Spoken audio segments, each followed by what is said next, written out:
Je te conseille, hein, si tu veux, va faire un tour sur ma chaîne YouTube. Là, on a ta réponse à tout, parce que moi, je suis fatigué de répondre toujours à ces mêmes questions. Et ce que je te conseille même comme première vidéo, c'est regarder les vidéos sur les dangers de la Bible. Parce que c'est la Bible aujourd'hui qui est à l'origine de toutes ces nouvelles églises qui sont fondées d'alors et qui fait que tout le monde pense avoir la vérité. La Bible est un livre dangereux, c'est 2 Pierre 3,16.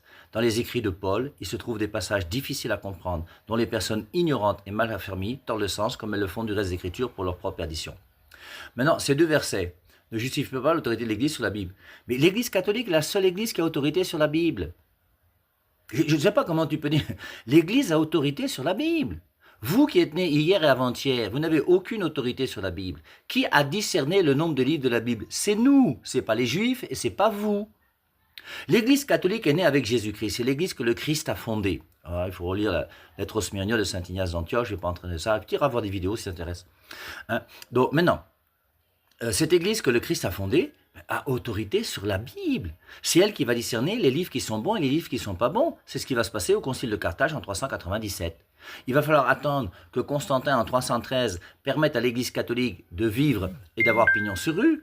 J'en profite pour dire que ce n'est pas Constantin qui a fondé l'Église catholique. À l'époque de Constantin, il y avait déjà 32 papes, hein, parce qu'il faut quand même remettre les choses au clair. Il y a tellement de gens qui disent des bêtises et des idioties par rapport à l'Église. Et une fois qu'on a fait le concile de Nicée et Constantinople, on a réfléchi maintenant sur les livres qui étaient là. Et en 397, on a déjà terminé qu'il y avait 27 livres dans le Nouveau Testament, plus 46 anciens. Et on est la première Bible qui a 73 livres. Et l'Église a autorité sur la Bible.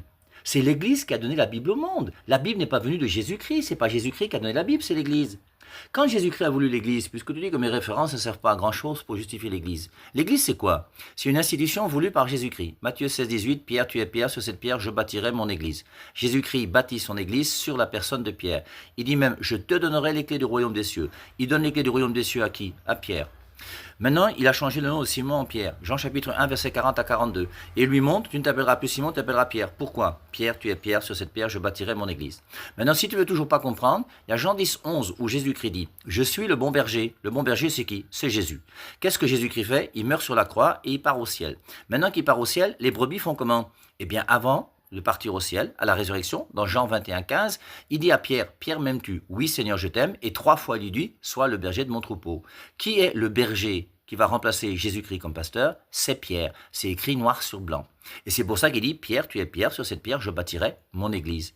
Cette église, qu'est-ce qu'elle va faire? Jésus-Christ est parti, elle va d'abord changer Judas et nommer Matthias, Acte chapitre 1, à partir du verset 15 et suivant.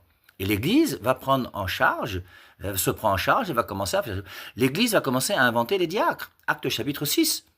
Pour gouverner l'Église et aider l'Église et permettre aux apôtres de continuer à transmettre la parole de Dieu, l'Église elle-même va inventer un truc qu'on appelle les diacres. Les diacres ne viennent pas de Jésus-Christ. Jésus-Christ n'a jamais dit qu'il voulait les diacres. Quand l'Église a failli se diviser, parce qu'il y avait des chrétiens judaïsants et des chrétiens non judaïsants, on a fait quoi? Un concile, c'est Acte 15, le concile de Jérusalem. Après un vif débat, qu'est-ce qui se passe? Acte 15, 28, l'Esprit Saint et nous avons décidé que l'Esprit Saint conduit l'Église dans les conciles. Et l'Esprit Saint est présent à un concile. C'est pas moi, c'est Acte 15, 28, je peux pas dire autre chose. C'est pour ça que quand je te cite Jean chapitre 16, verset 12, Jésus-Christ dit, j'ai encore beaucoup de choses à vous dire, mais vous ne pouvez pas les comprendre. Non seulement Jésus-Christ n'a pas tout dit, mais Jésus-Christ n'a même pas tout écrit. Hein, Jean 20, 30, 31, Jean 21, 25. Le Christ a fait en présence des disciples beaucoup d'autres miracles qui ne sont pas écrits dans ce livre. Si on écrivait tout ce que le Christ a fait, la terre ne suffirait pas à contenir tous les livres qu'on pourrait écrire. En plus, on a même perdu les écrits de Paul. Colossiens 4, 16. Saint Paul part d'une lettre aux Laodicéens. Elle est où? Il n'y a que 13 épîtres de Paul dans le Nouveau Testament et l'épître aux Laodicéens n'est pas dedans. Romains, 1 Corinthiens, 2 Corinthiens, Galates, Éphésiens, Philippiens, Colossiens, Thessaloniciens, 2 Thessaloniciens, Timothée, 2 Timothée, Tite et Philémon. Voilà les 13 épîtres de Paul que nous avons. On a perdu l'épître aux Laodicéens. Notre foi n'a pas diminué parce qu'on a perdu une épître de Paul. C'est pour ça que notre foi ne repose pas premièrement sur la Bible. La Bible n'est qu'une partie de la parole de Dieu qui a été mise par écrit. Et lorsqu'elle est mal interprétée, c'est-à-dire autrement que par l'Église catholique, l'interprétation est fausse et n'est plus parole de Dieu. C'est pour ça que Jésus-Christ a voulu une Église. Et à travers les conciles, l'Esprit Saint est présent. Et l'Église, c'est elle qui va discerner parmi les livres qui sont là, ceux qui sont bons et ceux qui sont mauvais.